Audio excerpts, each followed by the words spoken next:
Then the Lord said to Moses, "Return to Pharaoh and make your demands again. I have made him and his officials stubborn, so I can display my miraculous signs among them.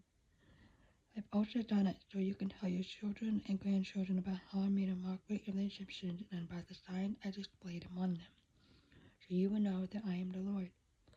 So Moses and Aaron went to Pharaoh and said, "This is what the Lord, the God of Hebrews, says. How long will you refuse to submit to me? Let my people go so they can worship me. If you refuse, watch out. For tomorrow I will bring a swarm of locusts on your country. They will cover the land so that you won't be able to see the ground. They will devour what little is left of your crops after the hailstorm, including all the trees grown in the fields. They will overrun your palaces and the homes of your officials and all the houses in Egypt. Never in the history of Egypt have your ancestors seen a plague like this one." And with that, Moses turned and left Pharaoh. Pharaoh's officials now came to Pharaoh and appealed to him. "How long will you let this man hold us hostage? Let the men go to worship the Lord their God. Don't you realize that Egypt lies in ruins?" So Moses and Aaron were brought back to Pharaoh. "All right," he said. He told them, "Go and worship the Lord your God, but who exactly will be going with you?" Moses replied, "We will all go, young and old, our sons and daughters, and our flocks and herds.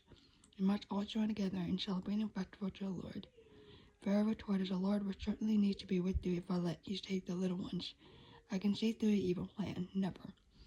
Only the men may go and worship the Lord, since that is what you requested."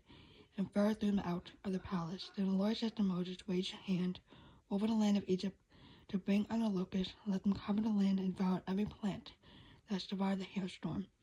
So Moses raised his staff over Egypt, and the Lord caused an east wind to blow over the land all the day and through the night. When morning arrived, the east wind had brought the locusts, and the locusts swarmed over the whole land of Egypt, settling in dense swarms from one end of the country to the other. It was the worst locust plague in Egyptian history, and there has never been another one like it. For the locusts covered the whole country and darkened the land. They devoured every plant in the fields and all the fruit on the trees that had survived the hailstorm. Not a single leaf was left on the trees and plants throughout the land of Egypt.